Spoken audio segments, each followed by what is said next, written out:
My thing is more of a task level application of using equipment. And I saw the first container we did, just the two of us sat there, and I'm wearing RB90 Swedish gear. And so for the first time in my life, I feel like a firefighter. I feel protected. I feel modern. I have a radio that clicks into my mask, and I press a button on the front of my mask and I get clear comms. You warm to inform, don't burn to learn is really about, as an instructor, how do we use this environment to teach? If people are just reacting to the uncomfortable heat, they're not thinking about what's happening. All of their senses are just thinking, this is just freaking hot. Hey everybody, welcome back to the Firefighters podcast.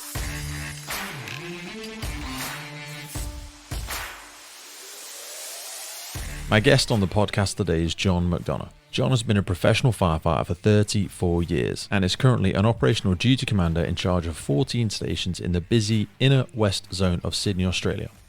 He was a team leader of the fire operational training team. This team trains all firefighter and officers in structural fire behaviour and firefighting techniques and tactics. After returning from a study trip to Sweden and the UK in 2002, he was tasked with the introduction of modern fire behaviour based firefighting techniques and tactics specifically developed to make the role of a firefighter safer and more effective. These skills were taught within the training program known globally as Compartment Fire Behaviour Training, CFBT. Now, over the past 17 years, this has developed into a standardized doctrine for how firefighters act and behave at the task and tactical level. And it's pretty much being taught at all levels, from recruit all the way up to station officer. Now, he's travelled extensively in order to study modern firefighting trends and benchmark against these for world's best practice in developing training programs all over the world. He's also delivered fire training courses in Germany, Croatia, Belgium, Poland, France, Canada, Hong Kong, and the US. And he is a founding member of the International Fire Instructors Workshop. John's also done a lot of work instructing on the Canadian Firefighting Instruction Research and Engineering projects. These have been designed to reduce risks and impact due to fire. He was also one of the 4 international experts selected as a panel member for the study of impact of fire attack utilizing interior and exterior streams on firefighting safety, as well as occupant survival. He's also been a contributing author to a very famous book, 3D Firefighting Training Tactics and Techniques. And in 2009, he was awarded Australia's highest honour for fire officers, the Australian Fire Service Medal, for his work in structural firefighting training. He's got a Certificate 4 in Training and Assessment and Advanced Deployment in Management. This is the first of 2 episodes with John. Honestly, because we went into so much incredible detail, I felt the need to break it up so that it is digestible for everybody, including myself. So if you want to make sure you get onto the second one, do me and everybody at the podcast a massive favour by hitting that subscribe button. This is a big way for us to track how the episodes are doing as well. If you come on board with this one, you'll be doing John a massive favour as well. The best way for you to support the podcast is to go on over and take a look at our partners. First up is, of course, the wonderful William Wood Watches. Now, if you haven't seen who these guys are, you've got to get over to williamwoodwatches.com. These are a luxury watch brand with some fantastic history in the industry. Late grandfather of the owner, William Wood, was in the British Fire Service for 25 years. Now his grandson, Johnny, runs the company, celebrating these heroes, sharing that courage, that bravery, and keeping the dream alive with the role models in the fire service all over the world. When you jump over to the website, you'll see their Valiant collection, the Bronze Edition, the Chivalrous collection, and new this year out was the Triumph collection. I wear it when I'm swimming, when I'm diving, when I'm training, and of course when I'm out there in my operational role on the front line. They go into some great detail with them as well. I love when I look at the 12 on mine, it's actually got those 2 collar markings as it's 12, and then if you switch it on its side, it's even got the British brass Firefighters helmet on the inside of the watches. I was speaking with Johnny recently about the new Triumph collection, and when you flip them over, if you look at the back of the watch, it actually says on it, "In case of fire, break glass," with that William Wood on the inside of it. It looks fantastic. I mean, the ideas and the innovation that's gone into these. It's waterproof, it looks good, it feels good, it gets the job done. So for more information, head over to williamwoodwatches.com and check out their beautiful collection right now. John is one of the absolute colossal giants of the industry when it comes to keeping firefighters safe and sound, up to date, and operating safely from a task-based level when in the most hazardous environments the firefighters are ever going to enter. So once again, this is part 1 of 2. This really is one of my favourite episodes so far. In terms of compartment firefighter behaviour training, we go into some real depth here. We are going to jump in there with John, so if you are sitting comfortably, let's buckle up for safety, and I will see you crazy cats on the other side. John McDonough, welcome to the Firefighters podcast. How you doing, brother? Yeah, really good, thanks. Really looking forward to having a chat.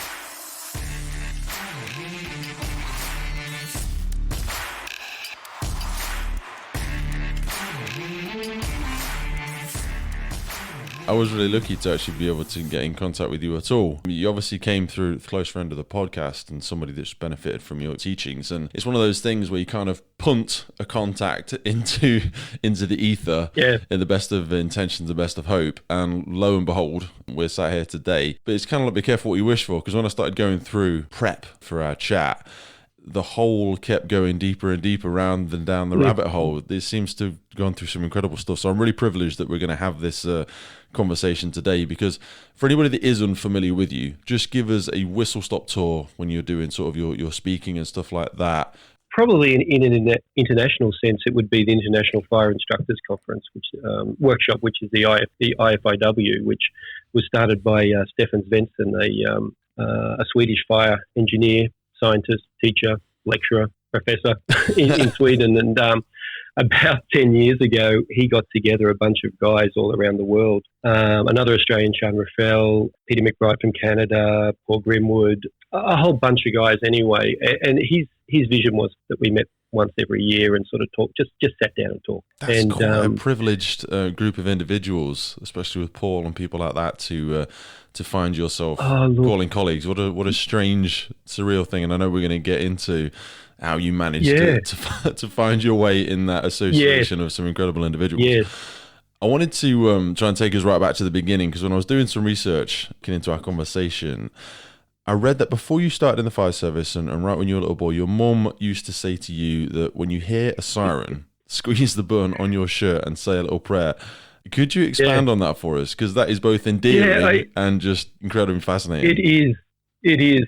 And look, I don't know whether it was some sort of Catholic ritual to say a prayer or to get me to say my prayers, but I can distinctly remember, and I don't have great memories of when I was young. When I say great memories, I don't have many memories of when I was younger, but I can distinctly remember hearing sirens in the distance and my mother turning to me. And we never had a car when I was younger. My parents never drove. And sort of that sense that I was looking up rather than looking to the side. So I was small. And she said, hold a button and say a prayer, someone's in trouble, sort of thing. So there's that sense that, when I hear sirens, someone's going to help someone else. And that is it, because I never gave a second thought. I wasn't one of these young children or teenagers that said, that's what I want to be. No. In fact, the fire service for me was, I was at Teachers College doing PE science. I had a girlfriend at the time that was about to have twins in a couple of months. We were destined to live in my parents' garage, and I was a student with no money. And such a cat. Oh yeah, and absolutely. And I was doing PE science because really I didn't know what I wanted to do. At some point, I was enrolled to go to university and do photojournalism was what I was going to do, and then I thought, no, I need to have a break and have a year off after school, and then it was, I'd rather be a PE teacher. They get good holidays and I can do my thing. And then I went to a family barbecue, and one of the guys there said, one of the relatives of my girlfriend at the time said, who was soon to be my wife, and he said, oh, look, the fire brigade's hiring. And for the first time in my life, apart from the button thing, I said the word fire brigade. And I said, what's the deal with the fire brigade? And he said, 4 days on, 4 days off. And I said, really? That's the sales pitch, isn't what it? else? And it just got better and better. And at the time, teachers in Australia first-year teachers were getting $19,000, and this was $23,000, and it just kept on getting better and better. So with myself looking at being a father in a couple of months, I went and sat the exam. You sent away the piece of paper and found myself sitting in a room with hundreds of other people that want to join the fire service doing the exam. And that was in January 1987, and I found myself in a recruit class in May 1987. And it was just, it was a different era in the sense that I know how hard it is to get into the fire service all around the world, but to me, I just did an exam. There were lots of people trying, but I was sort of young and foolish and never thought that I wouldn't get through. But I remember the interview. I never spoke to a firefighter or went to a fire station to find out what they actually did prior to joining myself. And you could do that because I was white Anglo-Saxon male, and that was the time. That's what they were looking for, and that's what it was. And I remember in my interview, there was 3 superintendents sitting there, and I'd just done a medical, and they said, go and get a chest x-ray, or imagine for tuberculosis or something, and for superannuation, and then go to your interview. And I said, today? And they said, yeah. And I was sort of dressed okay, but I remember a friend of mine who also got in, he was wearing jeans and a Three Stooges T-shirt that sort of said knock, knock, knock on the front of it. And he sat there in front of these three, but they didn't care. Once again, he fitted their perception of what a firefighter should be. And I remember they asked me three questions. It must have gone all of 5 minutes. And really? The first question, yeah, absolutely. And the first question was, I distinctly remember like it was yesterday, and it was, oh, so you played football to a reasonable level, rugby league? And I said, yeah, and tell us about that. And I said, well, I did this and that and this and that. And they said, great. That was the first question. And then the second question was, you may see some unpleasant things, some blood and gory things in the job. How do you think you'll feel about that? And I said, I don't know. I think I'll be okay. It's the honest question.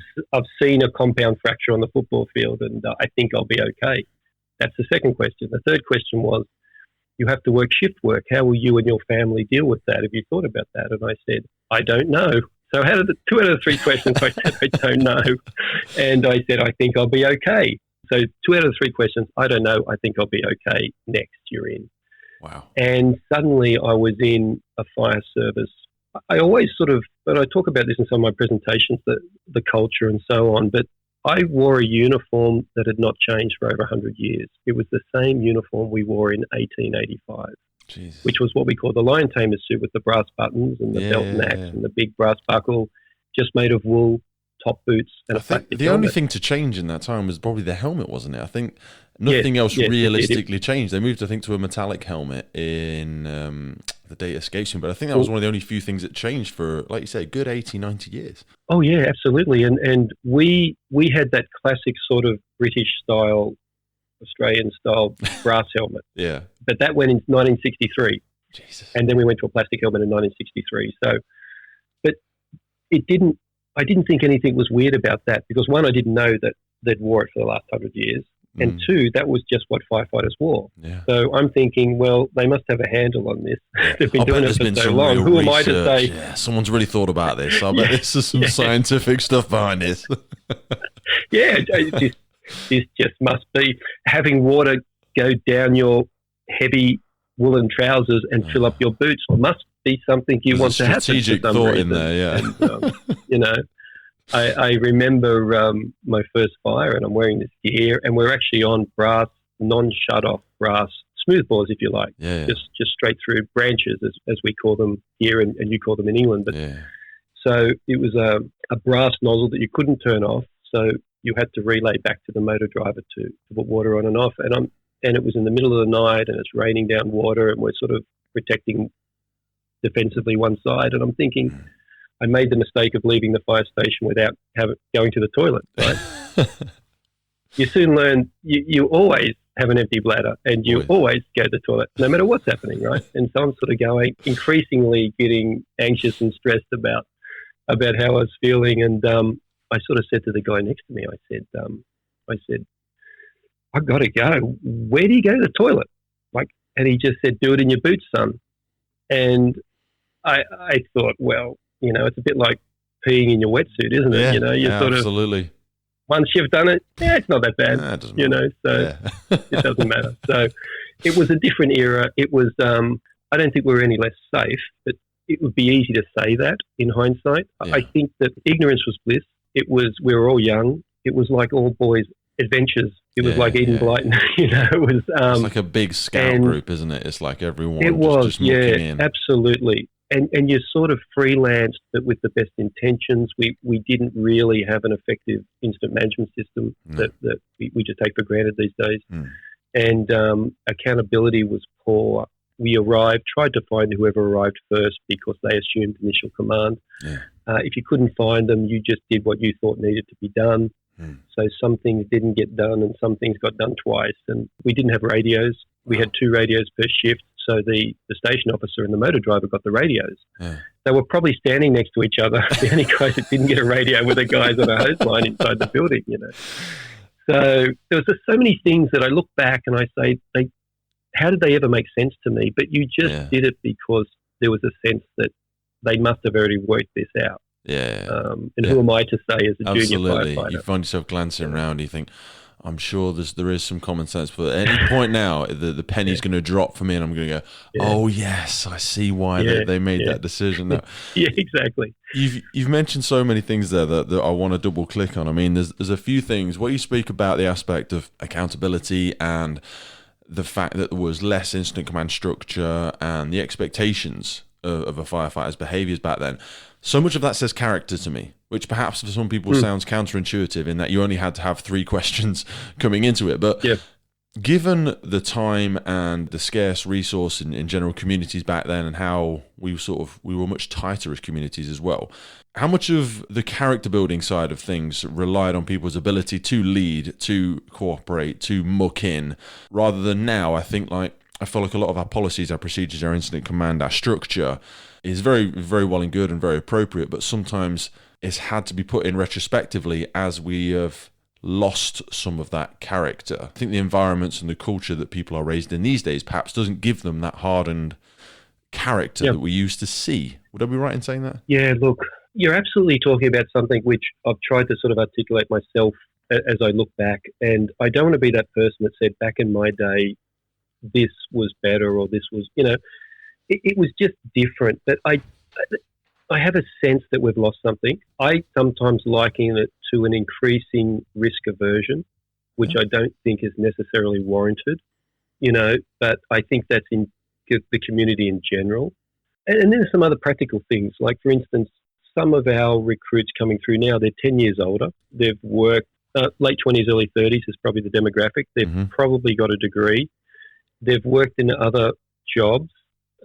Whereas when I joined, you had to be younger than 32, and generally we were 20-ish, and we were clueless, to be totally honest. We were kids, and it was a game, and it was adventure, and I keep on coming back to that because we drove too fast, we took too many risks that seemed appropriate at the time, but I liken it to, and I've never been in the military myself except for a 3-month foray into the artillery reserves, which I gave up after. That's another story, but I get this sense that it's why the army doesn't send the old blokes into battle, because they have a greater sense of consequence, and they'll just say, you want me to do what? You want me to climb out of the trench and do what?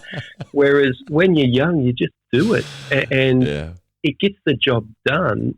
And then, you have like an invincible, 20, 30 years later, someone optimism said, yeah, absolutely. And I think the fire service may have lost that, and it's been legislated out of some of us. And we'll talk about my trip to Sweden and my sort of, me really getting into that next part of my career, if you like, from the clueless type of ignorance is bliss part of my career, where I was an experienced firefighter, but I wouldn't say a knowledgeable firefighter, but I got the job done to go into Sweden. But, it was about safety. Initially it was that we're not doing safe things, and I need to know more about fire behaviour and so on. And everything was about safety, and suddenly there was flashover and backdraft. And I was about to say you joined right in the era of backdraft in 1987, 1991, that era there. Yeah. How did that change people's perceptions and the sort of not fast and loose, but that it romanticized a lot of what we do, which I still love. That's still that. I think it just confirmed.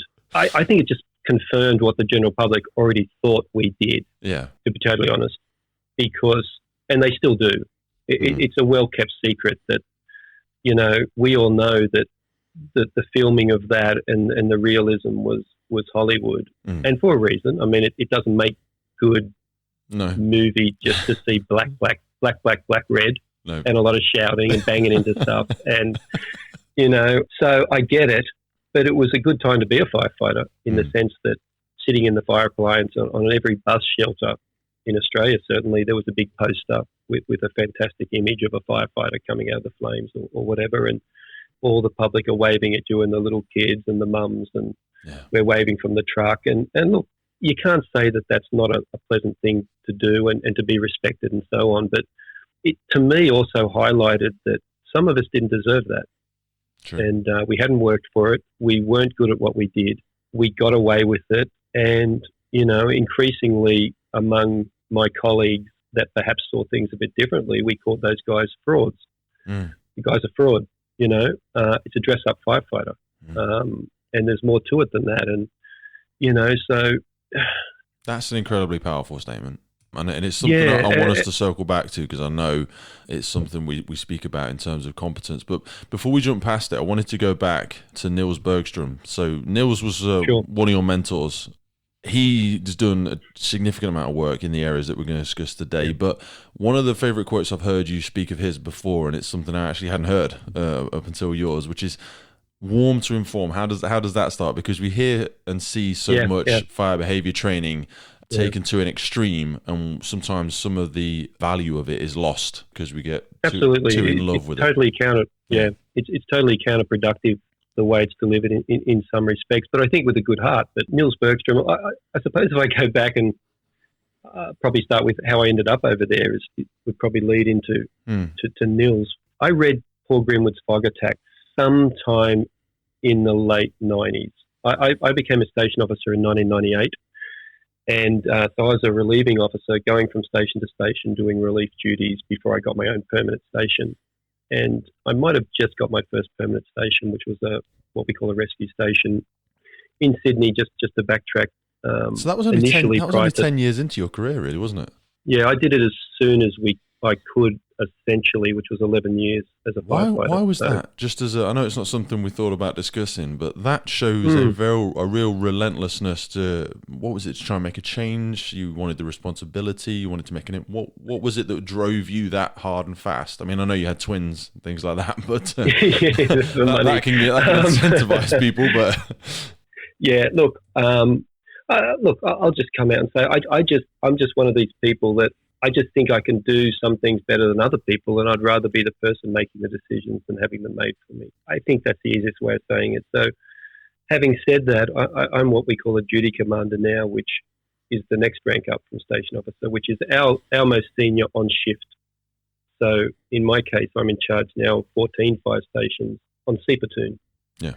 So I'm not going any higher, because I want to stay on shift. I want to go to fires. I enjoy the interaction with my crews. I enjoy watching or trying to make a difference and say that we're better than the next shift, and because we do things differently and we do things properly. And so, that's probably why I went to station officer as soon as I did. I felt that I don't know what it's like in Great Britain, and I suspect it to be the same. Guys sometimes promote because they've had bad officers, and sometimes and they don't want another bad officer telling them what to do. And then other people promote because they had a very good officer, and they want to emulate that and be what that person was. Some people do it, which is the wrong reason, just because I've been a firefighter for X amount of years, and people start asking, why haven't I promoted? And that's the wrong reason. You're the first person that's really asked that. Do you think I don't remember making a conscious decision. Do you think there's a bit of a miscorrelation when people talk about, because you make a great point there about time versus experience versus development? It's a very muddy water, because I mean, you in New South Wales, you cover an enormous area, and I'm sure the call profile and intensity and frequency is quite different, as it is on a much smaller scale in the UK. That we will have on-call and retained stations that will perhaps attend one call a week, and then you have inner city stations that may do 5 or 10 a shift. So then when people try and correlate that, they're like, I've been but he should do it because he's been a firefighter for 12 years. That doesn't quantify experience or even exposure in the same way that somebody could work a year at one station. And also it comes down to that individual's desire for personal development. So much of what you've done, I'm sure some people look at your career and go, oh God, how lucky it is for John, but a lot of that has come from yourself. I always say to people, you've got to work twice as hard on yourself as you do on the job. Most of the development won't necessarily be done within the shift time. A lot of it you're going to have to put in. You're going to have to get out there and find those people, have those conversations, seek those mentors yourself. So that correlation between time, experience, and those aspects, for you feel it's not always the right reasons for people to seek that development just because they've been in for a period of time. It's not for everybody. No. Look, I think that station officer for us, captain in the States, captain in Europe, station officer for you guys. Yeah. Some people who just think that that's the next step, it must be a nightmare for them because they were good firefighters, but all care taken but no responsibility on the back of the pump. We say, suddenly you're in the front seat, and I remember telling guys, I said, you don't seem to get it. I remember being in the back and going, what's he doing? We've finished this job. It's out. It's cold. It's in the middle of the night. Let's just go back to the station. Why is he buggerizing around? He's buggerizing around because he's making sure it is out, and he's making sure because it's his responsibility if you come back. And you don't realize that sometimes till you become an officer. And for some people that overthink things, and I've seen it in young officers, they're just overthinking things, and it must be a nightmare of stress and anxiety. And couple that with a feeling that I haven't had enough training and it's overwhelming. But they were great on the back of the pump. And then there's people on the back of the pump that weren't the greatest firefighter, but guess what? They make good officers. Yeah. Their skills and mindsets is better suited to that. And, so I know we're sort of jumping all over the place, but I just, getting back to very early on when you talked about has it changed and so on. I mean, we now have an entrance examination which has cognitive testing, psychometrics. It's done by an outside agency. Everything possible. It's IQ, it's EQ, it's just, it goes on and on. And then an interview. And we're not picking any better people than we did when I joined 34 years ago. No.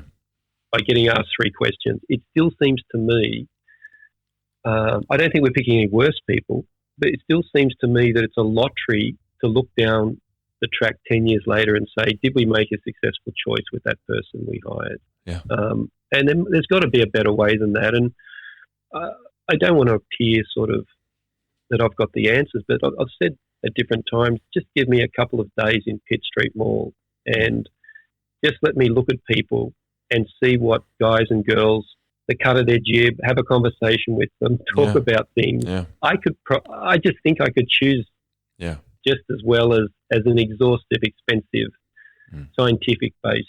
You make a great point there about just having a conversation with people as well. Yeah, because emotional intelligence, you said about going from the back of the pump to the front of the pump there. I believe there's a lot of crossover, but in many ways they're a completely different skill set, because being an effective communicator, being to articulate something and know where to place your intensity, even just in a sentence, and your intention in what you're trying to communicate. If people don't, air quotes, get that, and they don't understand the difference, people just think people are going to do something for you because they should. Well, that's not gonna fly. That's not gonna work long term. You need to. It's like a dance, isn't it? I think the art of communication, and this is where, like you said about all the infrastructure we've brought in there, the EQ, the IQ. I mean, I don't think we are very good at looking at people's emotional intelligence. I think we've got a number of officers that just miss that bit. But we've brought in all of these layers because I think what we're missing so much. You said about if I just stood in front of somebody and had a conversation with them. Because that is something we're losing terribly, and it's something funnily enough, I'm so passionate about, hence the podcast, because I've got 3 children, and I see some of their friends and things like that, and I think just to stand in front of them and say, hey, look me in the eye, not condescendingly, but look me in the eye, let's have a conversation, I do a lot of public speaking and stuff like that, but I also encourage my kids. We do a lot of like show and tell, even just in the family, or whenever I get an opportunity. All these things that there's so many societal things as well. Like, don't talk to strangers. Don't go over there. I get it. Nobody wants to have their children snatched, but we don't look at the counter cost, which is you're scared of talking to people now. You don't. Your ability to communicate is diminished significly, and those things. And that's really. Scary. I mean, just to go off topic a little bit about the kids. That's really probably an area where we have a risk aversion that's probably not necessary. When you look at stats and you look at research done into, we're living in safer times than we ever had before, but I know as a parent myself, there were things, I mean, as a kid, we never had a car. Like I said, my parents never learned to drive, but we would walk a kilometre to school, and I was in kindergarten and my sister was in first class, and we crossed roads, and the community kept an eye out for you. And there was, if you did that today, you'd be put in jail for being a bad parent, Absolutely. So people would look at I don't personally know anybody, and our heart goes out to anybody that's obviously suffered a family loss. absolutely, yeah. But I don't personally know anybody that has had a child taken from them, and I hope I never do. No. We obviously read about it, but like you said, the risk analysis of it is still incredibly safe. And what ends up happening, like I said, I grew up still in an era I was born in 1965. I was growing up in the 70s. I left school in the early 80s at the age of 18, and Australia was still a place. We're a real nanny state, to be totally honest. Australia, okay. I mean, and it's, I remember going to Canada once, and they had these in Ottawa. I was doing some training over there, and they had these locks that were built when the British were fighting the French, and when they're empty, you can fall 30 meters on the concrete. These sort of locks that transferred the water from one area to another. Yeah. And when they're full, it's beautiful. There's parkland around it. You can see it. And I'm looking at it and going, what is so different? Why does this seem weird? Because there's picnic area right next to a 30-foot drop. And there's a little sign saying, beware, take care of your kids, right? Now, in Australia, it would be a 10-foot chain link fence, completely ruining the ambience of the historic area. Yeah. And that's how we deal with it. And we try and legislate for this stupidity of these people, and try and have them take less responsibility. So Australia's like that, and I get it, but I've never seen other countries be as bad as Australia. Maybe the UK, but I don't see it in the States. I don't see it in Canada. I don't see it in Europe necessarily. And when I was a kid, I remember getting a gun license when I was 18 and catching the train into town, into Sydney from the suburbs, and buying a ex-military German World War II rifle with 50 rounds of ex-military ammunition, and wrapping it in a beach towel and bringing it back on the train to sell to a kid at school a couple of days later. You know what I mean? Like, could you think in the context of that? Yeah, that's the beginning story of someone's fear of a mass terrorist, shooting, of a young man turned to terrorism. But we went and did all these things. But even younger, I climbed trees, and I would climb a tree, I would fall. You would then not make that mistake, and you'd climb a bit higher. And my parents, like I said, they just let me do it. Yeah. And to be totally honest, I can see how that made me a different person to perhaps we're giving our kids the chance to be. And it also made Australian military infantry around the world in terms of World War I, World War II have always been well esteemed as having grown up in the colonies where things are tough and they're going to get the job done, and they were used as shock troops, and Rommel wanted divisions of them. But, I'm thinking now that, are we still producing that type of person? All these things change, and I think the fire service and getting back to incident management, we needed to be better at incident management, absolutely. But it's really just getting the chess pieces. It's getting certain chess pieces and putting them in certain places, and putting some in staging, and putting some on deck, and having some in Alpha and Bravo and chart. That's fine. We need to do that. But that doesn't put the fire out. No. It just doesn't. It means that you know where your guys are, and it means you're ready. But the task level in my organisation, and I see it in a lot of organisations, is just an assumed thing that every firefighter has as long as they've been to the training college. Yeah. And that's why I talk about the spread. They're not all drones that have the same amount of capability. And, we can probably talk about that later, my concepts on that. But, it's really frustrating to see that those task level skills, and I think the American firefighter is much more attuned, or their culture is much more attuned to being really good at those task level skills in some fire services there. We just don't seem to reward it or hold it in high esteem like we maybe did before. You've said before a really, really crucial point around that level of competency and that level of assumed competency, and how the goal is almost to be competent. But something I always love being back for is that firefighters rise to the level of their mediocrity that simply avoids further scrutiny. I started saying that because it's what I saw. I was going, am I being too harsh? But I'm much more charitable by saying that we do it to survive as firefighters, because there's so many things we need to know. Isn't that a bit of an excuse as well, though? Sorry to interrupt only you. No. I get it. I do think it's an excuse, but perhaps what I would say is that there's a whole lot of task level skills in how to fight fires, how to do hazmat, how to do rescue. Let's just say that's the big three, for argument's sake, in terms of response. Then there's this sense of that you have to be a bit of a carpenter, a bit of an electrician, a bit of a plumber. There's so many things that make a good firefighter.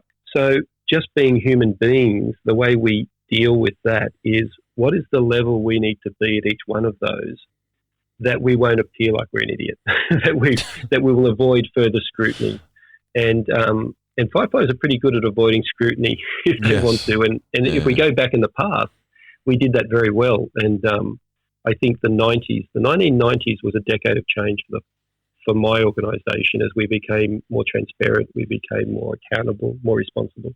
But it was sort of that change from the old school into what and we're a much better brigade for it. But so I started thinking, well, we sort of rise to a level of mediocrity to avoid further scrutiny in firefighting, because the scrutiny and their ability to unpack whether we've actually done well or not is really difficult. Yeah. Because they all go out. Eventually. They all go out. Yeah. If we just look like we're doing something, it goes out. And I have this sort of pantomime that I sort of play through with guys as I try and explain this, that the rank before station officer is what we call leading firefighter. Now, I know you guys have had leading firefighters forever, but we never did before. Okay. And so it's a bit of a transitional rank. You can stay at that, but it's really and those guys then act up as station officer quite regularly. So I can send one of my leading firefighters who's spare into another zone, another part of Sydney. I mean, Sydney's a big place geographically, but also 5-6 million people. And he or she's going to work with a crew they haven't worked with before. And so I sort of set this up and I go, well, look, you arrive and you see sitting down 3 firefighters and they've all got 3 stripes on their shoulder. So they've all done 15 years minimum. How do you feel? And they go, well, I relax a little because I've got an experienced crew, and if we get an incident, I can sort of rely on them to be able to do X, Y, and Z. I said, right. I said, so you go to a house fire and smoke's coming out the front. It's obviously, we've got one of the enclosures fully involved. In the next couple of minutes, this is going to grow rapidly. You send them down the front hallway on a hose line while you do a 360 and the standard sort of stuff. I said, I'll tell you what they're doing. They're standing up. They're half hunched over. They're banging into stuff. They can't see anything. They don't want to get down because their knees hurt. And that's not, we only get down if we're forced down by heat. Are they cooling the smoke like they were trained to do? Well, maybe, but probably not, because the training was fast and without the right context. And then halfway down the hallway, they're forced down low, and there is only one option now. They'll just remove themselves from that fire. So as you finish your 360 in a standard sort of Australian, detached house, you see them come bundling out the front door and there's stuff falling off them, and they've obviously been touched up by the heat, and they turn around and say, it's too hot, boss, we'll have to go defensive. I mean, no one calls bullshit on that.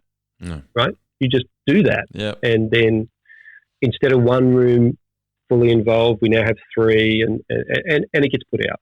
Then I arrive as the duty commander. I see a house that's severely damaged. I see some guys rehabbing and they look like they've been through hell, and the media arrives and I tell them the story, and in the best traditions of the fire service, these guys went through hell too. And then the people will come up and thank you, even though their house is half destroyed. Now, that's one reality that is playing out. For all intents and purposes, it looked like we did everything we could have. I then say in an alternate universe, you turn up and you don't see any stripes on their shoulders. How do you feel now when you first turn up to the station? They go, well, I'm worried because these guys are experienced. I don't know what they're capable of. So they're only basing that on how many stripes on the shoulder, mind you, because that's all they can, right?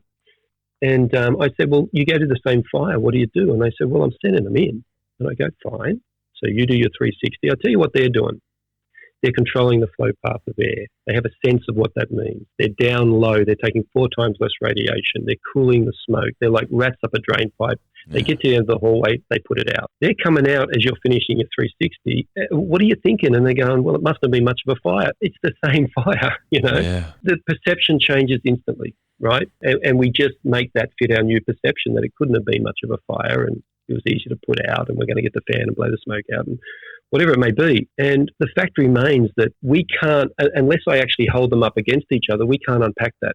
No. And And both of those did the best they could, and that was their reality. And I see it time and time again that what I juxtapose it against is the same guys that didn't perform well in that first fire, if they're at one of our rescue stations and they get a car into a pole, and you would have had these calls where the AMBO turns to you and says, look, if we don't get these guys out, they're not going to make it. Now the pressure's on.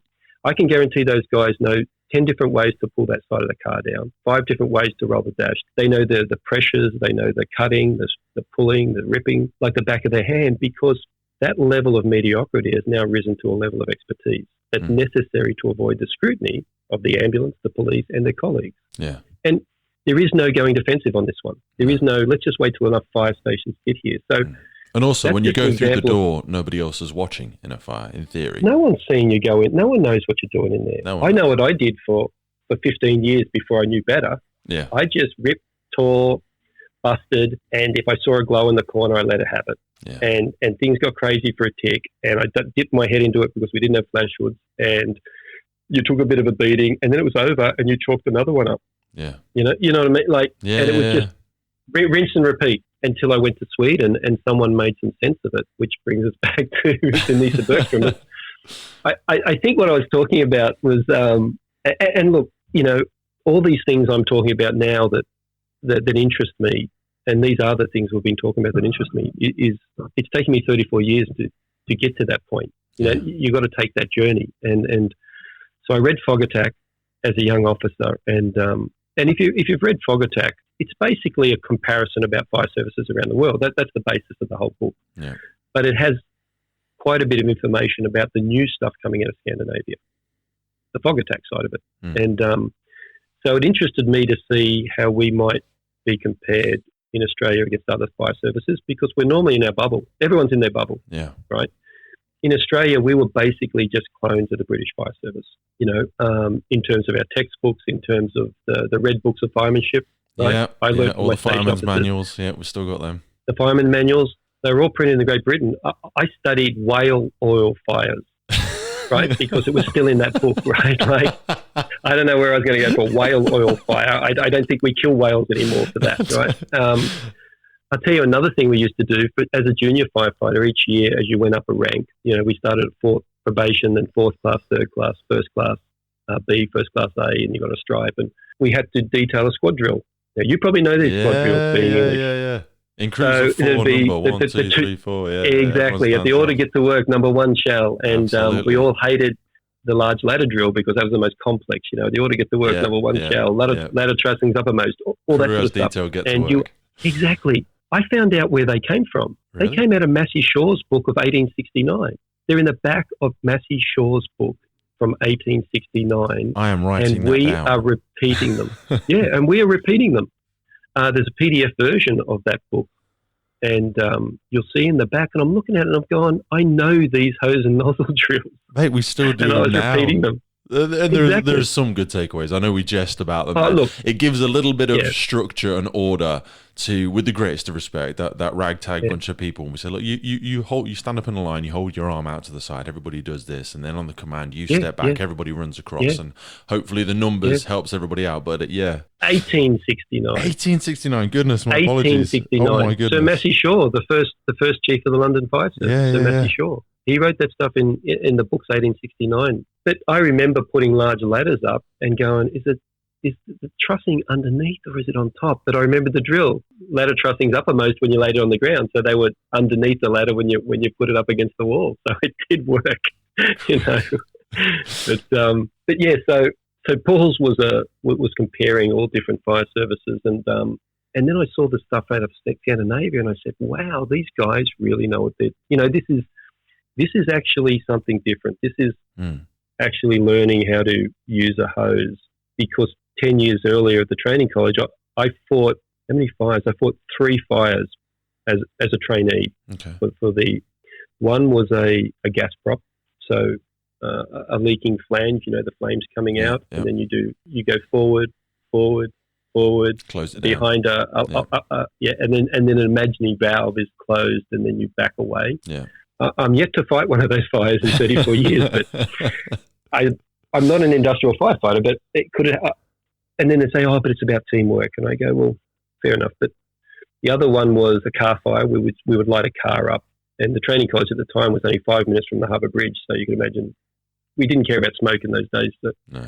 And then the third one was we had a concrete tower, and we all bundled in, the 20 of us, into this room, and they lit some straw bales, and the smoke's sort of layering down, and this thing's burning, and and then the BA instructor who'd taken us in, he's walked out and closed the door, and we're sort of locked in there and looking at each other, and the smoke's getting lower, and we're suddenly on our stomachs, and we're coughing and spluttering. The door springs open, we bail out, and he says, "That's why you wear BA." Great. Valuable lesson. And we're going, "Look, just show us a video. We trust you," Yeah. But once again, totally acceptable in the time. But going out to your first station, we were totally unprepared. Yeah. There was just a sense that just see what everyone else is doing and copy them until you know how to do it too. I remember talking to a mate of mine who joined some years later, who I was at Teachers College with, and he said his first fire, they've arrived to what was a factory alight. I'm using air quotes here, a factory alight. And I said, "What did you do?" And he said, "Well, the SO disappeared. He went somewhere, the station officer. The motor driver went somewhere too to get water into the pump." And I said, "Where was the other guy with you? We have 4 on a pump, 2 on the back, and the officer and the driver." And he said, "He disappeared too." And I said, "Well, what did you do?" And he said, "Well, I grabbed the first aid reel, the 19 mil high pressure reel." And I said, "What were you going to do with that?" And he said, "I don't know, but I was doing something." And in the end, it was just condensation out of an air conditioning unit that looked like smoke. You get those ones. Yeah. So someone had reported it. It ended up being nothing, but that could have been a huge fire, and he was going to pull a hose reel. Yeah. But everyone just left him to his own devices. And that's what it was like. And so I'm reading this book from Massey Shaw, from Paul Grimwood. Yeah.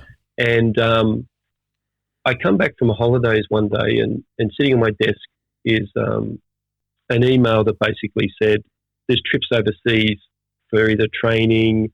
There was 4 reasons why you might apply for a trip overseas for study.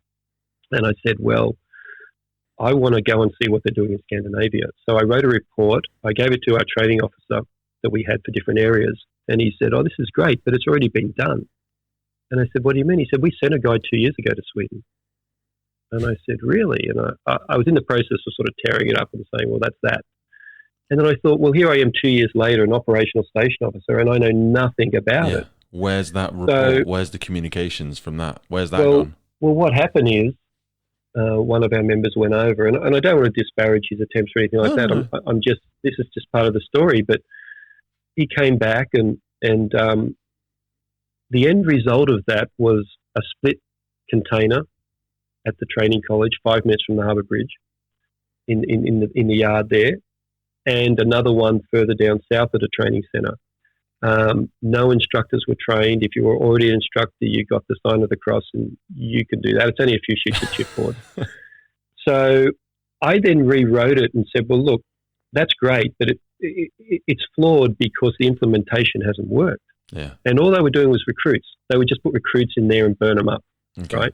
So for everyone that's unfamiliar with it, so they effectively bought some attack boxes for theoretically hosting fire behaviour training, but being smaller units, they just send people in to cook them, and there was no real learning. Yeah. So back then, the standard sort of Swedish, and we called it a demo cell, a demonstration cell.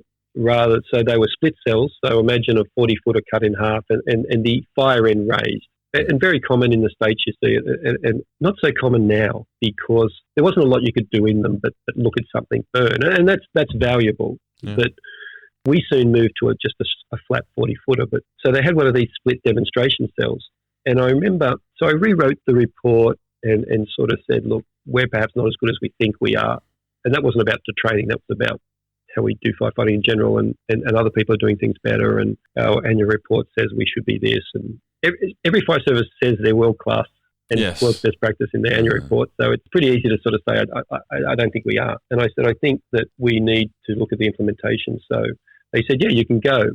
And so I went to Sweden, then I went to the UK, and I went to Cornwall and Devon, which had a relationship with Sundo, which was the National Fire College in Sweden that Nissa Bergström was at. That must have been surreal. Anyway, was that your first international travel for that was my first international travel international travel for anything Oh, wow. in my life.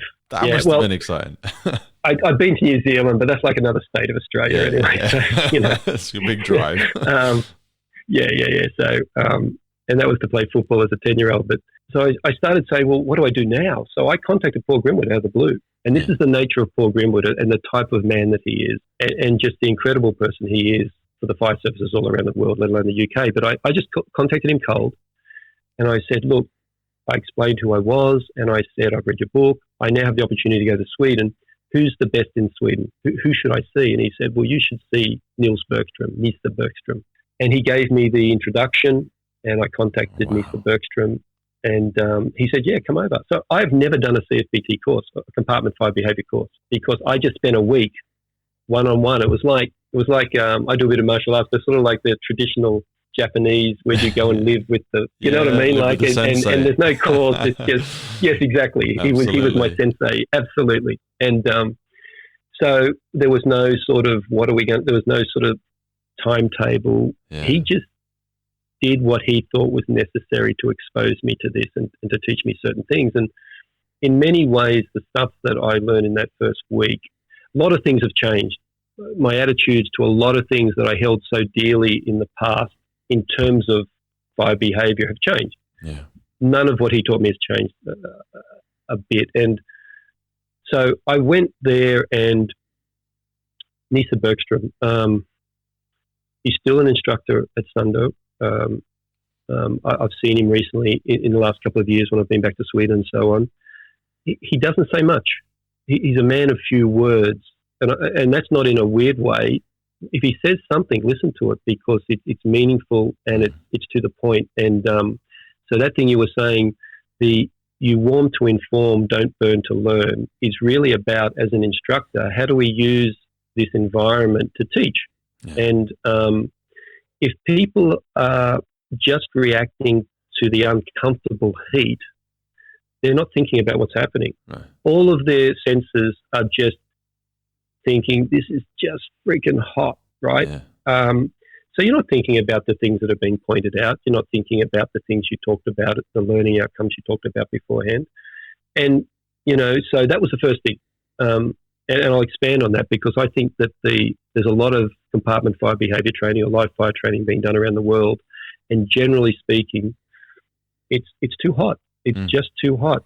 And it's done for two reasons. One is there's a lack of skill in being able to control that fire to get what you want it, to get it to do what you want it to do. Yeah. Right. Invariably, without skill, you'll apply too much water and it will go out. So they're fearful of it going out, because now the training comes to a stop. Mm-hmm. They've got to relight it. It's just a pain in the ass. They also honestly think that the bigger and brighter and hotter it is, that is a benefit to the students, because they've got to toughen them up and so on. So there's a couple of reasons why it happens. But the major thing with Nisa Bergstrom, to be totally honest, and I think I know enough about fire behaviour at a basic level, even after all the time I've spent trying to improve myself in that area. But it's not my thing, really.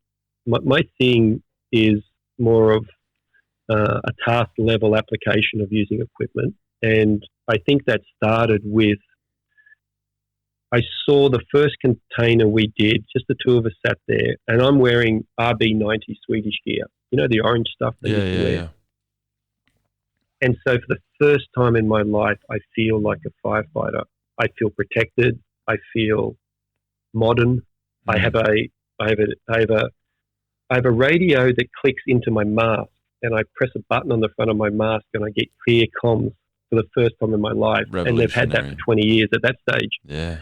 So I'm just getting blown away. I watch him get dressed, and I'm sort of putting my flash hood on, and then of course they have the cape that then goes over, the hoodie that comes over. Yeah. Sort of looks like Kenny out of,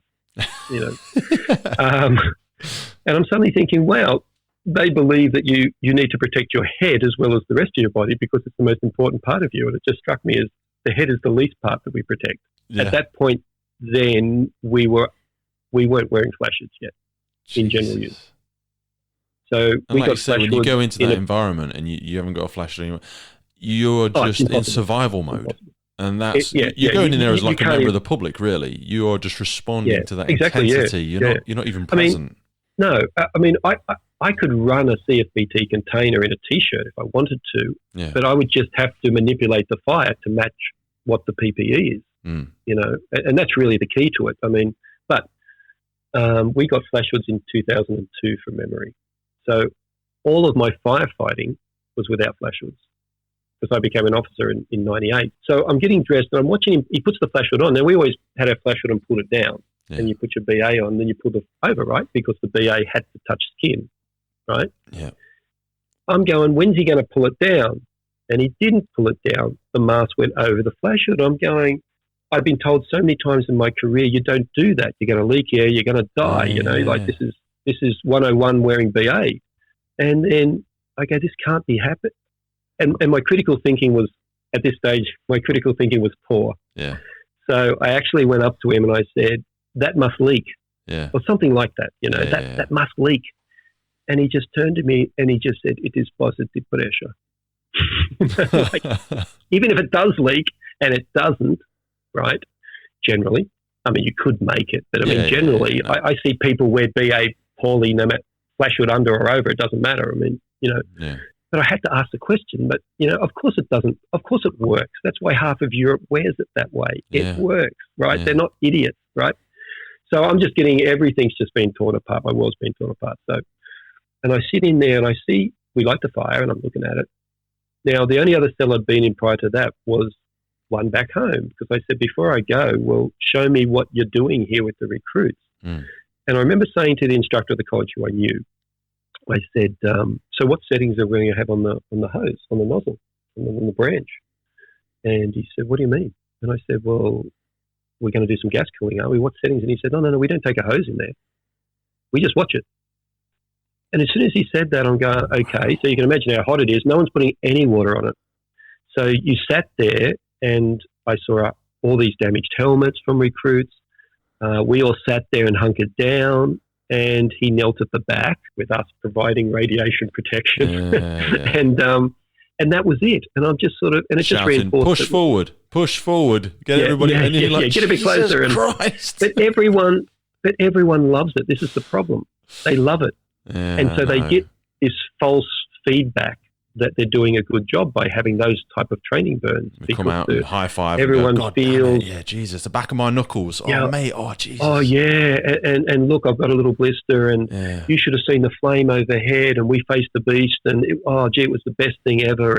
And this is just giving validation and confirmation to really poor instruction, because, you know, the bottom line is you don't generally see that in firefighting. You just don't, because you've got a hose and you prevent this from happening in most cases. And I'm not saying you don't get caught sometimes where you might have flaming combustion above you, but generally you're doing everything possible. Yeah, that should be the exception, not the rule. You know, that's when it's something mixed and observational. Yeah. But the thing about Nisa was the fire got rolling and ripping, and I filmed all this. I have video of this still, which I show from time to time. And he picked up that nozzle and he just told the fire what to do. And it was the most, to this day, the most impressive thing I've ever seen in terms of this industry. And he just put water in discrete places and the fire, he was just like manipulating it at such a level.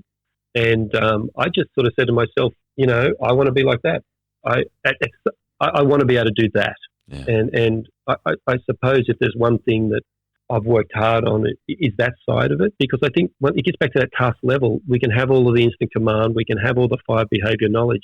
You know, a boxer can learn all about the biomechanics of the most powerful punches and the different techniques and the different types of punches. But at some point, you've got to hop in the ring, right? And you've got to take some and throw some. And some people can have all of that stuff down pat, and they can't take a punch, you know? Mm-hmm. So there's another element to it that says, how do I take that and apply it practically and get the job done? And I think that gets missed a lot, especially as we moved into a culture of most firefighters knowing they've got to know their job better. Yeah. And I think we saw that in the UK. You know, you guys at the same time and even earlier, we were doing all those things. CFBT was the answer to everything, and we needed to know the fire behavior and the fire dynamics, and so we started educating guys better. But I don't think that necessarily overnight made them better firefighters. No. at some point you've got to pick the hose up and say, this underpinning knowledge that I've been taught, how does it make me use this better? And I think we forgot that bit of it.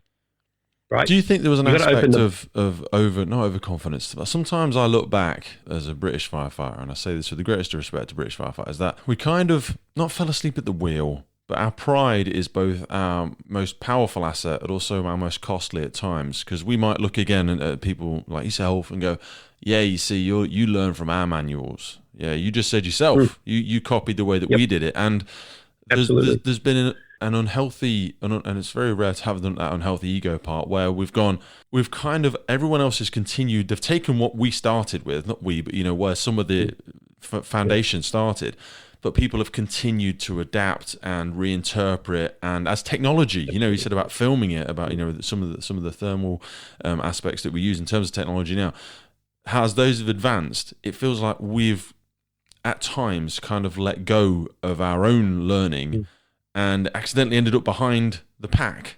Yeah, look, I think it's, and this often happens with, look, it could be argued that for some Swedes, that they would make a similar recognition, if you like, about what was happening in the past, what's happening now. I think when I left Sweden, I went to Great Britain, and that was important for the implementation, because I don't think there's anyone in the world that does process better than you guys.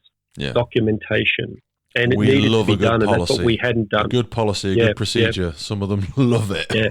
And I needed that back end as well, right? Yes. I needed to have that back end, and that's what we didn't have, So that was important, and I needed to see how the British had taken that and implemented it, because I knew that I could nearly implement it exactly the same.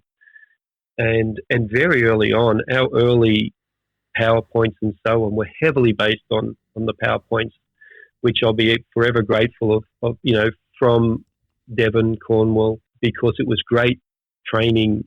The documents were great. The PowerPoints and video presentations were really starting to be the norm and the expectation in training. Having said that, I'd rather have a whiteboard these days than I have for many years, because it's fluid and I need to jump around and I need to move people into areas, and you need to adapt and flex the style of your audience as well.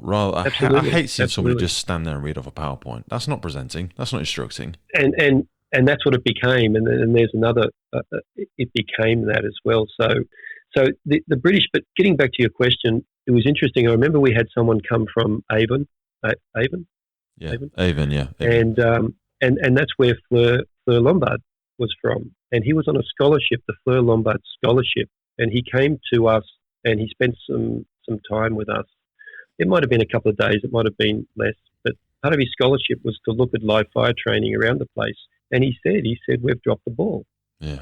They were still doing traditional step 1, step 2 type British CFBT, which was sit down, watch the fire evolve, pass the hose around and do a short pulse above your head. I wrote a document that I shared with Paul some years after that where I said, look, we're making the same mistake. And I think, and I worry that all I've done is produce the Mark I pulsing robot. And that's what the document was called. And because the guy, it was monkey see, monkey do. It was a 5-hour lecture or conversation that we had, and the next day they came and did a burn. Yeah. And you can't train someone to change the way they fight fires in 2 days. And so it was ambitious, but we had so many. We had 400 platoons in Sydney to do.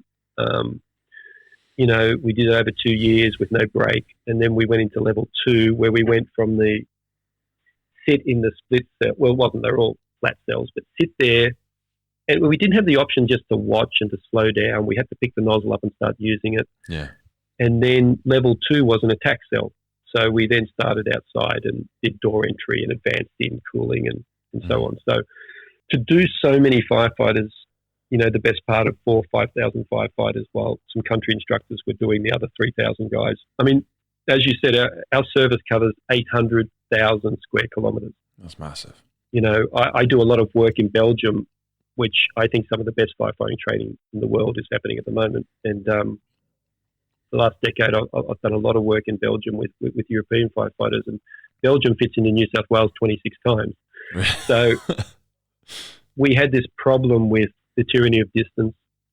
How do we provide the same level of capability and training to someone who's a 10-hour drive at high speed? And even for the instructors, every time you disseminate it, if not done, not perfectly, but it almost gets diluted. It's very, very difficult. Absolutely. It's just one of the typical issues of large-scale industries and large-scale structures. And things just morph. Yeah. They just morph, and things become wrong, and the context is lost. And so, like I said, I felt that we were in danger of becoming that. We had to roll out a consistent, fast program, and it was nearly rolled out when I came back from Sweden. I remember I sat with our commissioner at the time, Greg Mullins, and he's retired now. And he's actually making quite a stir in Australia over climate change. He's just written a book, and there's a whole bunch of ex-chief officers that have banded together to try and get the government. And to be totally honest, my government is an embarrassment on the world stage at the moment in terms of how they're dealing with climate change. Unfortunately, we just went 2019, the bushfires we had in 2019. Like, I've been to bushfires as worse over the years, as bad over the years. After a week, they were done. You know, These went for months and months, and the season is twice as long. And we lost so much, and so many people were terrorized, and it was just insane. 2019, it was stressful, it was anxious, and my own role in that as a duty commander was to take strike teams and drive for hours into the urban, you know, the interface around Sydney, which is just surrounded in bushland, and protect communities. And it's not like a structure fire. It's, you know, you've got someone 100 metres down a road, there's a fire coming, and there's wind, and are they safe? Can I trust them? Yeah. You know, you do that for 6 months and it just wears you down. And then we have a government which doesn't seem to recognise that this isn't normal. It's just not normal. Yeah. When it goes on for that long, it becomes the norm, doesn't it? But to work in an environment like that, you have to be so hyper aware because of how holistically you need to work with bushfires and how quickly they can move and jump. And you're not putting it out. You're not putting it out. We fight it like city firefighters. We protect the homes. We retreat back to the homes and try and protect them and triage. And that one no, that one no, that one yes. And you know, and water. You're short on water, and you're trying to protect yourself, but it's hot, you know, and you're exhausted, and your BA only lasts so long when you're fighting fires all day. And it was interesting. I remarked on Facebook recently. I saw a picture, and I'm pretty sure it's Australian firefighters. It could have been US firefighters, and they're in the back of a truck, and they've got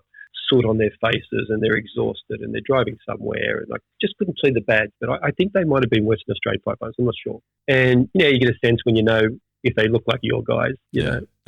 And they're wearing bushfire gear, and they're, you know, I'm pretty sure they're Australian guys. And there's a comment underneath from, I think, a firefighter from the Netherlands, and it was basically having a go and saying, you know, someone had said bravo or something, good on you guys, in a previous post, and he'd gone, these guys, you know, no, that's not the case. They can't even look after themselves type of, why are they dirty? And up comes this sort of, you know, they're wearing dirty gear, and heaven forbid they've got a bit of soot on their face. And, you know, in the Netherlands, we would never allow that sort of contamination to our firefighters. And I've just sort of gone, to be fair, and that's what I wrote, to be fair, these are Australian firefighters, I believe, that have probably been working non-stop for days. Yeah.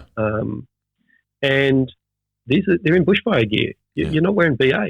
Now, if you don't think you're going to suck some smoke and get dirty, and it may be some time before you can clean yourself, you're in the wrong job. It's unfortunate, but it's just the way it is. It's the geographical luxury as well that they have. Absolutely. Versus you guys, like you say, you can be driving hours and hours before you can even get back and change over your cylinders or find any new fire kit. It's not a 5-minute trip back to the station. Let's wash everything down and let's change the PPE. And yet we're the most urbanized country in the world. I mean, if I'm in Sydney, we get a large residence on fire, it's a fourth alarm, you know. Like, I have so many bodies I could smother it. and the guys are having one wear, and then they're decon and bagging their gear, just like every other, you know, first-class fire service is doing to protect their members from exposure, you know. Yeah, I get it. But, you know, I just touched the nerve that this guy's having a go. And I'm going, you don't know. Stop reading the comments. Get out the comments, John. Yeah, I know. But you got to experience that. But so yeah, I don't know where we're up to, but it's the CFBT. Yeah, getting back to, I thought we were going down a road where all we'd done is sort of made some robots, and that's when we sort of made our training more tactical. And it had always been a no-no to put any furniture, anything else inside the containers. And this was this risk aversion, of course. Yeah. And we started saying, well, look, let's make a cell where there's more than one cell. And I was always impressed by Shropshire. And they had the H cell and things like that. And suddenly I said, that's where we've got to be. Yeah. You've got to be able to enter at one, maybe go through 2 doors. And so we started doing that. We use a T cell and we started putting furniture and rooms on the hallway leading to the fire. So we still had the same fire, but we filled this full of hot smoke, just like a real house. I can't see my hand in front of my face. I have to go down the hallway. I have to use the thermal image camera perhaps. And then when I get into the enclosure where the fire is, I do my thing. And so it was really important we moved into that tactical space. And then suddenly we started saying, well, this is a good place to train officers because we can light a fire in there. We can have some instructors in key locations, keeping it where we want it to be and then letting it off the leash, we would say. You let it off the leash when the time comes, when they're ready to, that you keep it, you manipulate it and keep it ready. And then we would have officers that were training to be officers, and they would arrive with 3 stations, and all they would see would be a bunch of containers with smoke coming out. Yeah. The story would be, you're at a residence, what are you going to do? And so we quickly then moved in this tactical mode, and I think that stopped us from just becoming this sit down, cross your legs, look up, watch the bright lights, and then pick up a hose and do a bit of a squirt. The next step for us was large volume, so once again, I remember seeing in Sweden, they had a couple of containers together and on top of each other, and then it was hollowed out. And this was really important to me because, and I still think there's a lot of people that say, well, CFBT is great, but it's in small containers and not all fires are in small containers. And I wanted to give an enclosure to our firefighters where they had to use bigger water, longer gas cooling, where the ceiling was, 20 feet above you rather than 8 feet above you, and be able to maneuver in that area. And straight away we found that the thermal image camera became, we found out we were no good with the thermal image camera because the implementation of that had been, here's the thermal image camera, this is where you put the battery, and then the instructor will put their hand against the wall. Might not help you see stuff. If it's useful, use it. If not, don't worry about it. Yeah. So that invariably got left on the pump until overhaul. It became a $10,000 boat anchor when they didn't see what they wanted to see through it because they hadn't wiped the front bit, Yeah. So it really taught us that we weren't that good. And we found that in our large volume cell, which had a mezzanine, we were still using the same fire load. We would pretend that the story would be that it's a spray booth in a commercial sort of workshop. Okay. And the instructor would come out and say, I've got 4 people missing. There's an office in the mezzanine and there's a spray booth and there's a fire in the spray booth. We tried to put it out, but we couldn't. And we'd throw 3 stations at it. Now, the first station had to find the fire and put it out and pull a victim. The next crew had to pull 2 victims, and the last crew, we only had 3 crews, had to reach the mezzanine, which by this point was pretty hot because everything was rising and so on. And if the first crew didn't put the fire out very quickly. And operational crews that came back and did this as a skills maintenance, we probably had 30% chance of them completing that. Really? Recruits that were at the end of their recruit training, we probably had 100% chance that they would complete it. Nice. And that gets back to that sort of sense that I've rarely seen a recruit come back after some years with better task level skills than when they left recruit school, which is sad and unfortunate, but it says that those skills are not deemed as something that's needed to be maintained to such a level. Because there was no scrutiny. At the training college, there was scrutiny. Yeah. That you did these things right and you did it well and you did it often. It's a much smaller feedback loop and it's more consistent as well. You get that compound effect of those task-based skills really get ingrained quite well. Yeah. And it's incredible how quickly they're lost. I mean, we're in an interesting situation at the moment where probably for the last 10 years we've been teaching a lot of fire dynamics and a lot of I would say the first CFBT that started in 2003 for us was very basic. We we talked about flashover, backdraft, and fire gas ignition. The growth of the fire. So we had, this is how the fire grows. So we had your standard sort of growth curve from, growth, flashover, fully involved, then decay, the standard sort of curve. Then we looked at the extreme fire behaviour, if you like, flashover, backdraft, and fire gas ignitions. Then we said, this is what you can do about it, which normally involved using water in some capacity. Mm-hmm. And that was the course for many years. And then probably about 10 years ago, we started looking more closely at burning regimes, ventilation controlled versus fuel controlled. And to me, that's an understanding of that. If you understand that, you understand everything as far as I'm concerned in terms of modern firefighting. So that's what they get taught now. Now, I never got taught that. My peers, my other inspectors never got taught that. A lot of SOs never got taught that. They might have done the basic CFBT. So we have a recruit, and I liken it to learning a new language.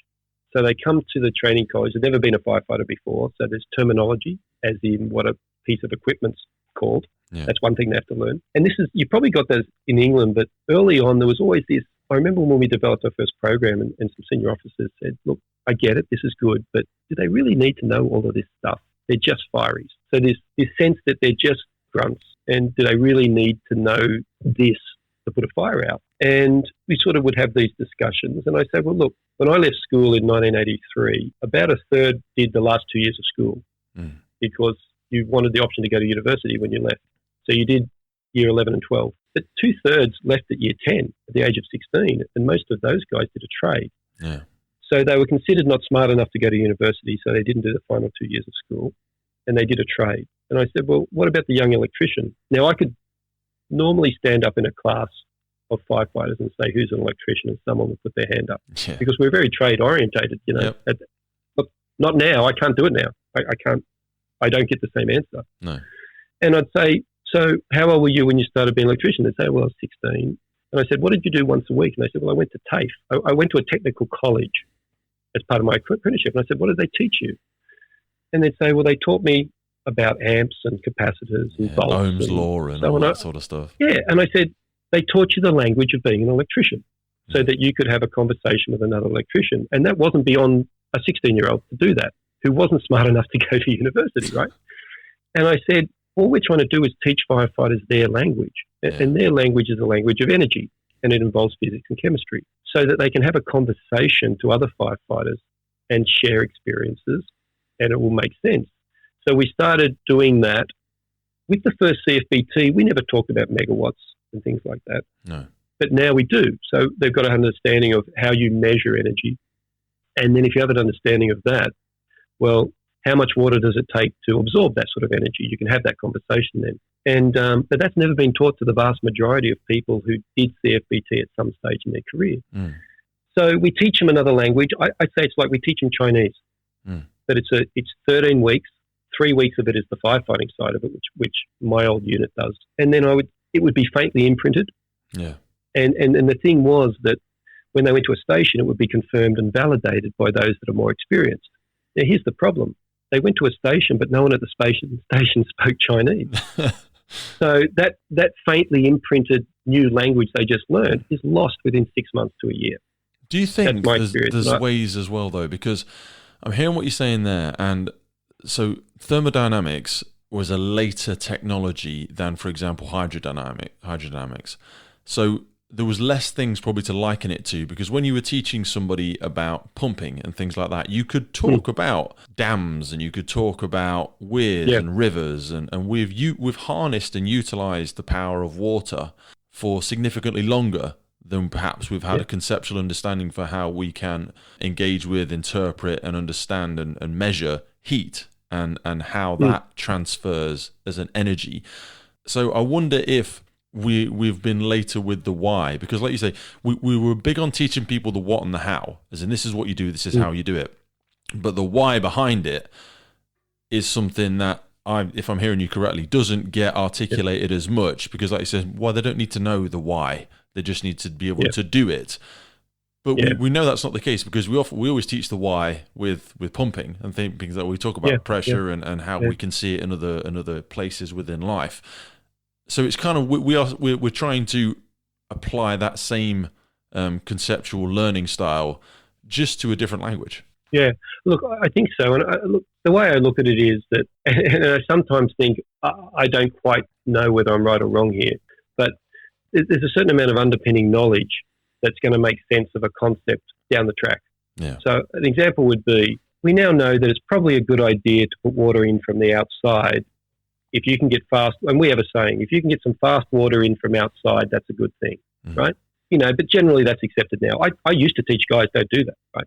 So I had a conversation with my guys and I said, okay, so you're first arriving, a crew's entered and they're attacking the fire from the inside because we want to get some people in there and we think that there might be a chance of making a rescue. And if possible, I could probably argue that we'll do a better job if we can get closer to the fire and so on. So we'll send a crew in. But you know what? We've got a fully involved fire that's now breached the windows, which happens all the time in Australia, and it's coming out. What could you do to help those guys? And the obvious thing is, well, I'll pick up a hose and I'll put some water in to help those guys.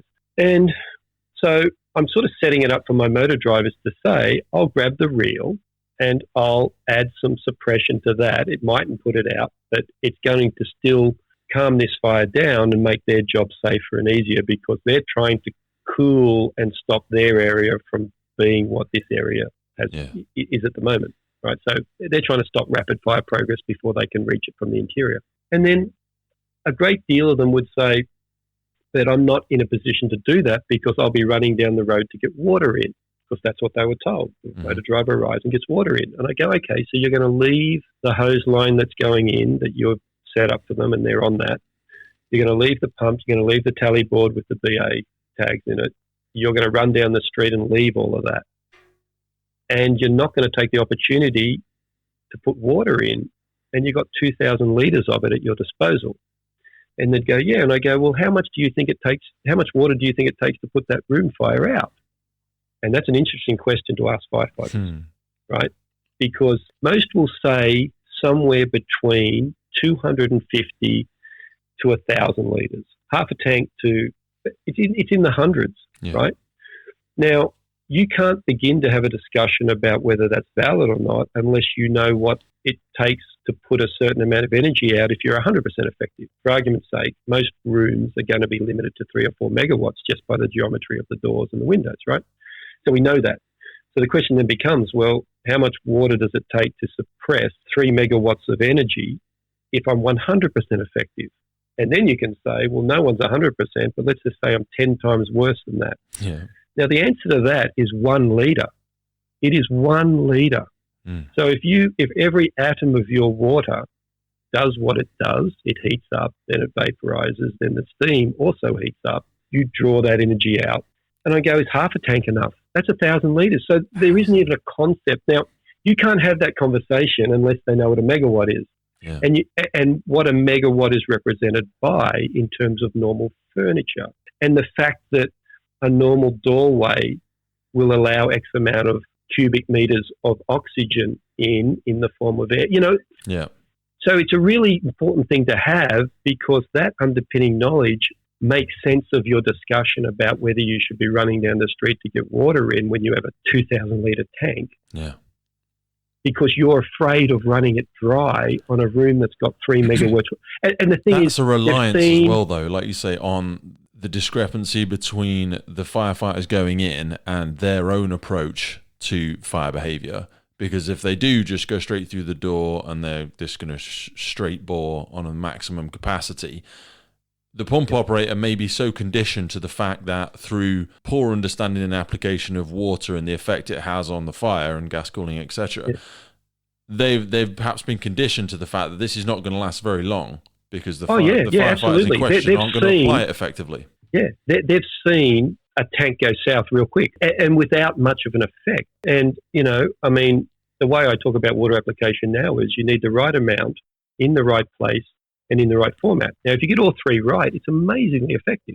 Yeah. If you only get 1 or 2 of them, less effective. And when I was in the exterior streams and interior streams panel in the UL in 2017, there were 4 of us from overseas. John Chubb from Dublin. He would be a good person to have a chat to. He's on my list. He's on my list. Yeah, he's great, John. And Niels And we had Hans Neeling from the Netherlands, who's doing fantastic work there with the Netherlands, with the Dutch firefighters.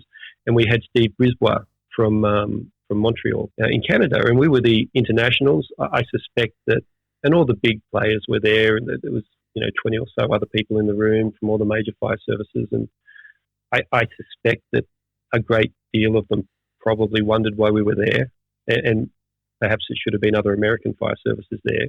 Why? But Steve Kerber from UL wanted this interaction, and he's a fantastic. Well, he's what can you say about Steve Kerber and what he's done for the fire service in the last couple of years? But and we sat there, and the first thing we had to do was work out, well, what, because we're going to do the burns, was what size hose and nozzle are we going to use that might represent the standard setup for the American fire service, so that it makes sense to the American fire service. And that ended up being two types. One was, they were both 45 mil or inch and 3/4.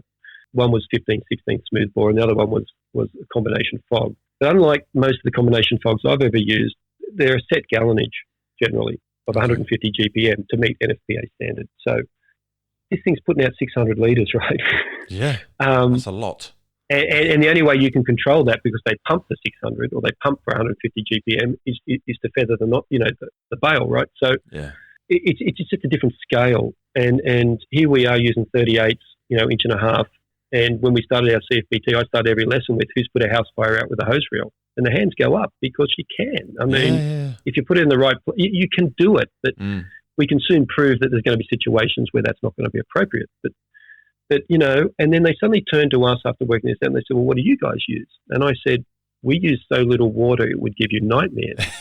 And they sort of step back and they go, what do you mean? And I said, well, we probably start on 115 litres per minute, probably 230 for a normal house fire. Yeah. And one guy goes, that's not too bad. And then one guy goes, he's talking litres, not gallons. Not gallons. And I said, it's 30 to 60 GPM, not 150. And then you see them sit back, and I don't want to do them a disservice here, because it must be incredibly hard to understand that someone is doing something so different. And I sort of sat back, and you see them sit back and sort of quiz, and then they just make a decision. You're obviously not fighting the same fires that we're fighting. Very, very different. And then, very different fire. Yeah, or you're just from some outback town, because they have they don't know what New South Wales Fire Brigade is. It's one of the biggest fire services in the world. We are the most urbanised population in the world. We're not a country fire service, right? Yeah. In most senses. And I ended up writing a bit of an email to everyone. I said, look, I come from a city that's pretty similar to the west coast of the US. It's got 5 million people in it, and we service them all. Plus, it's 800,000 kilometres in terms of the whole state. We're a statewide fire service, and it's not burning down, right? Yeah. So, we might be doing things differently, but, and look, if you're going down a hallway and you're using 600 litres per minute on a straight stream, and you're going ceiling, wall, floor, either fully on for the whole time or on, off, I can't knock it. If you go down behind a tsunami of water, it will go out and you will be safer. But I can't damage bring myself... more properties through the amount of water that you have to replace. The all argument's the always, and that's an argument that's crept into to modern firefighting. That argument that says, who cares? It's insured, and as long as no one's hurt and no one was in there, I don't buy it either. I mean, it doesn't make you an effective technician of your skill sets. No, I can't bring myself to say that I'm not striving to be the most efficient I can. That's effective, but not efficient. You know what? Sorry to interrupt you, but I'm hopefully going to make a valid point, because it's just literally sprung on me. So, our resource, the thing that we're applying, it doesn't cost us anything. I think there's an important. It's literally, I've not even noted this down, but it's just come to me. My dad ran a building firm for 50 years. He would not just continue to spend money applying resources that were over and above the requirement. But the fact for us is we just continue to throw water into something because it's free and it looks impressive. Yeah. But it's not effective. It's unnecessary in so many ways. And the cost, like you say, because it's insured and blah, blah, blah, we're not picking up the cost. None of us are signing an invoice after our work to quantify and justify what we've done. Sorry to interrupt you, but I just Yeah, think no, there's a no, point there. you're absolutely right. And what I would add to that is that there's tactical losses, right? I Yeah. mean, some people don't have, like, if you're using 45, I don't know what you guys use generally. Yeah, but we go to 52s now, but yeah, we still got a lot of 45s and okay, 90s. how many guys would you have to put on a 52 to advance down a hallway? You could do it easily with two. Well, Two guys who know what they're doing. Yeah.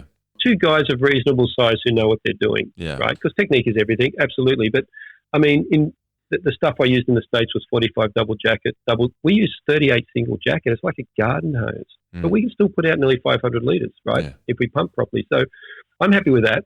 I'd be happy with 45, but I know there's firefighters in my service that would struggle with 45, and we don't have the capacity to put 3 on it. No. We have the same. Mine's 4 kind guys of on a truck. Half a measure because I'm not huge. I'm like 19 and a half stone. I'm a pretty big guy. I'm 6'4". But I know you're right. When I see recruits trying to drag in a 45 and there's 3 of them, someone's trying to feed it in from the door, and they're not getting. Right. They're not going to get to the first floor.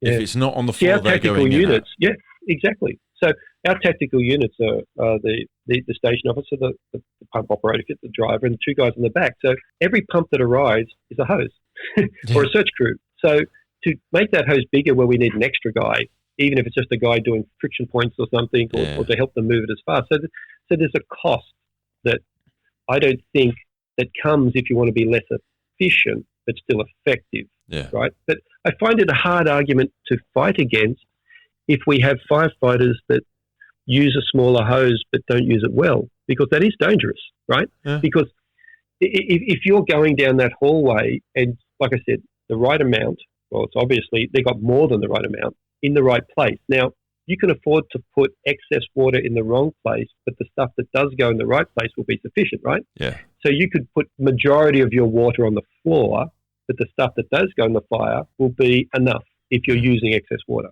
And that's what they do, right? But if you're using less water, you've got to put it in the right place.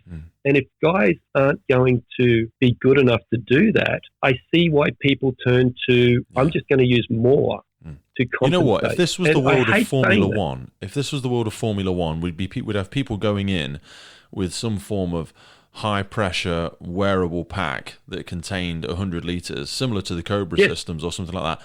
And they would be putting out compartment firefighters in high-rise blocks, because the level of learning and iteration and feedback and improvements that would be made.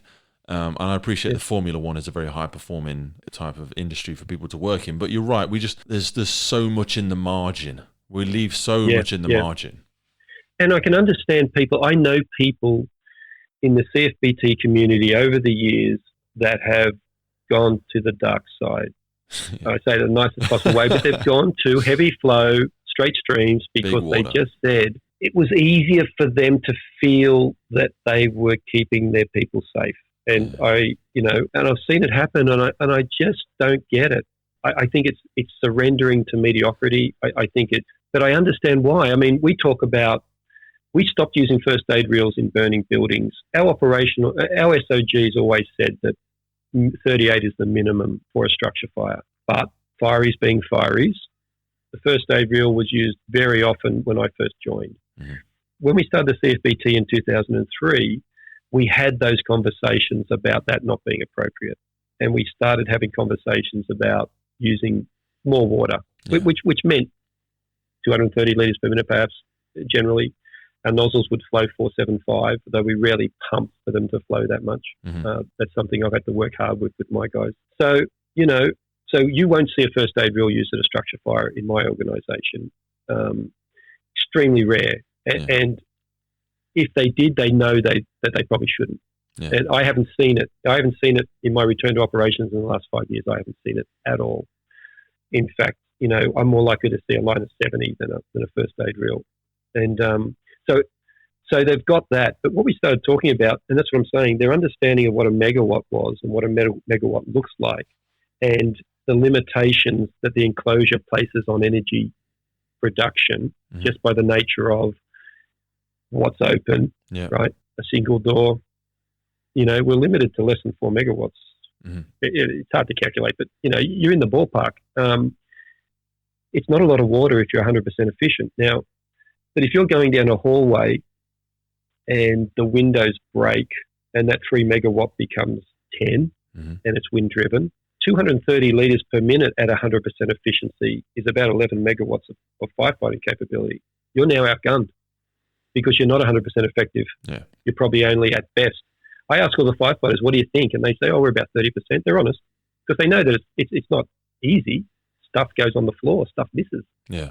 So if you're 50% now and you've got a 10 megawatt wind-driven fire in that residence that you weren't expecting, you ain't got enough water now. So you can't have that conversation unless you have the benchmark of what is 100% effective. And I think and you can't talk about water supply. That's what keeps people holding on to that big water analogy, because it's the petrifying thought that you've sent a crew in that doesn't have enough resources to protect themselves. It's that fear that they're going to run out of water in the place of greatest danger. And it's that that keeps people clinging on to those old beliefs, I suppose.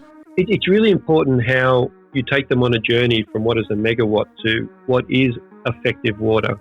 You've got to hit all those points. And then when you get to that, there's a realization that I need to be good.